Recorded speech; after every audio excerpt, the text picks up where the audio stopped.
If you feel guilty every time you put yourself first, every time you rest, say no, or take something for yourself instead of giving it away, I want you to consider this.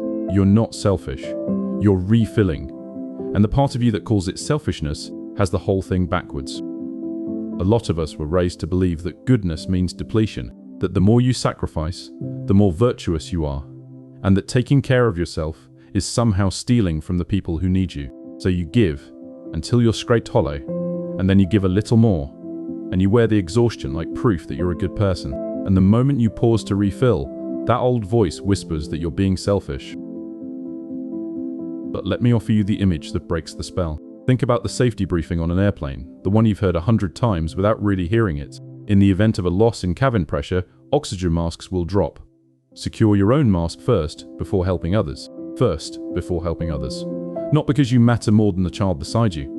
Precisely because you don't. Because an unconscious person can't help anyone. Because the only version of you that's any use to the people you love is a breathing one. That's the whole truth in one sentence. You cannot pour from an empty cup, and you cannot help anyone breathe while you yourself are suffocating. The instruction to secure your own mask first isn't selfishness dressed up as policy.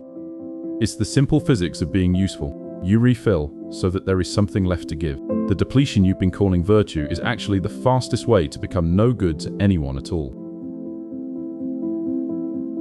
Let me tell you about someone. I'll call her Hannah. Hannah was the one everyone leaned on. The friend who always answered, the daughter who always showed up, the colleague who always stayed late. She gave, and she genuinely loved giving, and she also could not remember the last time she'd done something purely for herself without an apology attached to it. When her own needs surfaced, she felt a sharp little stab of guilt, as if wanting anything for herself was a small betrayal of everyone who needed her. And then, predictably, she hit a wall, not a dramatic collapse, just a slow flattening, where she found herself snapping at the people she loved, resenting the very requests she used to say yes to gladly, going through the motions of generosity while feeling nothing but drained. She'd given so much that she'd given away the warmth that made her giving worth anything in the first place. The empty cup was still being tipped, but nothing was coming out except resentment.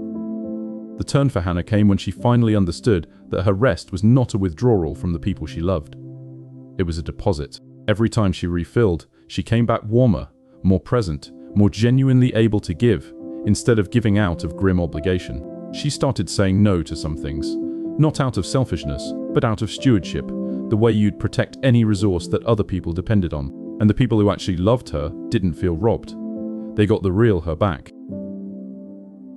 There's real science behind this. Researchers studying burnout, now formally recognized as an occupational phenomenon, have found that chronic depletion without recovery doesn't make you more devoted.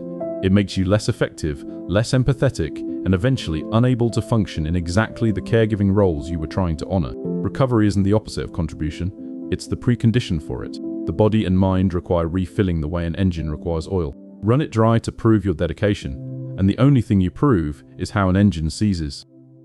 So if you've been confusing your own depletion with goodness, here are 3 things I want you to understand.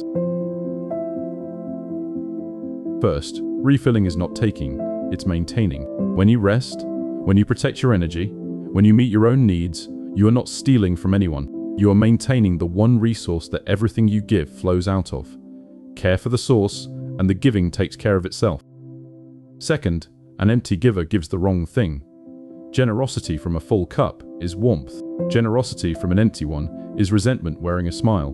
The people you love can feel the difference, even when they can't name it. The most loving thing you can do for them is to be someone who isn't quietly running on fumes. Third, the guilt is a habit, not a truth. That stab you feel when you put yourself first was trained into you, probably early, probably by someone who themselves never learned to refill. It feels like conscience, but it's just conditioning. You can feel the guilt and refill anyway, and over time the guilt gets quieter because your life keeps proving it wrong. So I want you to stop wearing your exhaustion like a medal. Stop apologizing for the rest, the thing you take for yourself. You were never selfish in the way you feared. You were simply trying to breathe so you'd have breath left to give, which is the most responsible thing a generous person can do.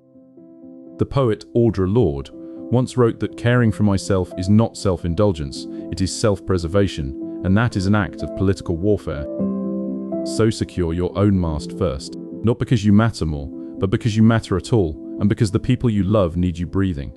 You're not selfish, you're refilling, So fill the cup all the way up, and then, from the overflow, give.